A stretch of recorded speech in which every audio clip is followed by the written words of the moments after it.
কো দিন আমাকে টাকা দেবেন তাহলে আমি একটা কস্তরি খাই দেবো মায়ের জন্য ওষুধটা নিতে পারেন আপনাদের সন্তানের জন্য ওষুধটা নিতে পারেন খুব খারাপ হারাম জাদা জানি তো খাই দিই আসলে একটা কস্তরি খাই দেবো কস্তরি কই ওই যে আরেকজন লোক 100 টাকা দেন দেন ভাই আমি তাহলে কস্তরি খাই দেবো আমি কথা দিলাম আমি যা খাই দেবো তার দাম 100 টাকার বেশি মায়ের জন্য সেটা নিয়ে দেন আদরের সন্তানের জন্য সেটা নিয়ে দেন যে সন্তান ভাত খেতে পারে না ব্যথার যন্ত্রণায় নামাজ কালাম পড়তে পারে না গিরে গেড়ে চাবাই কামড়ায় ফলে মারে বাবারে করে চিৎকার করেন ওই সন্তানকে আমার ওষুধটা খাবেন বাজান মাকে ওষুধটা খাবেন বাজান নেই মা বাপের উপরে কোনো কিছু নাই কারণ জান্নাতের চাবি এলো মা ওই মাকে ওষুধটা খাওয়ান বাজান বাবাকে ওষুধটা খাবেন মা বাপের উপরে কোনো কিছু নাই যে মা বাপ নামাজ কালাম পড়তে গেলে খুবই কষ্ট বোধ করে গিরে গেড়ে চাবাচ্ছে কামড়াচ্ছে ওই মাকে ওষুধটা খাওয়ান বাজান যদি মন চাই আমাকে 100 টাকা দেন একটা লোক 100 টাকা দেন ভাই আমি তার একটু কস্তরি খাই দিচ্ছি দেখেন তো দাদা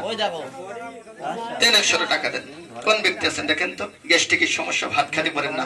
হ্যাঁ এটা তুমি এরকম বলে দেখা কেউ না রাসেল ভাইবার দ্বারা পড়িছে হ্যাঁ হ্যাঁ এই হয়েছে কাকা সাপ কোনটা কি কালার মালার করে কি নেটে যে কোন কাদায় যে কি বিটারা কি করে দিচ্ছে আমি এটাই বুঝতেছি না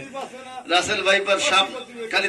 নাম শুনে গেলাম কয়জনের সই পড়েছে আল্লাহ জানে তবে বাজান আসলে এটা সাপ না এটা আল্লাহর একটা গজব যেমন করোনা ভাইরাস একটা আল্লাহর গজব ছিল এটা আল্লাহর গজব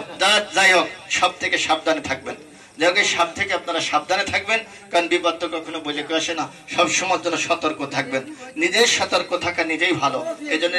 যারা চলাফেরা করে রাত্রে অন্ধকারে টর্চ লাইট ব্যবহার করবেন বুঝছেন যারা রাত্রে চলাফেরা করেন টর্চ লাইট ব্যবহার করবেন আর একজন লোককে আমাকে 100 টাকা দেন বলেন আমরা এখন বন্ধ করে দেবো আমাদের কথায় ভাষায় যদি কোনো ব্যক্তি ব্যথা পেয়ে থাকেন আল্লাহ রাস্তায় মাফ করে দেবেন কারণ মানুষ মাত্রই ভুল হয় কারণ যে বেশি কথা বলিস তার বেশি ভুল হয় যে বেশি পথ চলে দেখবেন সে কাকা সেই বেশি পড়ে যাওয়ার সম্ভাবনা থাকে এজন্য আমাদের কথা শুনে যদি কোনো ব্যক্তির কষ্ট হয়ে থাকেন আল্লাহ রাস্তায় মাফ করে দেবেন বাজান আর কথায় ভাষায় বলে মাফ করে দেবেন আর 3টা ওষুধ আছে 3 লক্ষ ওষুধটা পাবেন যদি নিতে চান আসবেন আমাদের গোছাতে আমরা আপনাদের হাতে ওষুধ তুলে দেবো যারা 100 টাকা দিচ্ছেন যদি পারেন আরেকটা ওষুধ ধরে নেবেন বাজান কারণ যে কোনো ফার্মেসিতে ওষুধটা কিনতে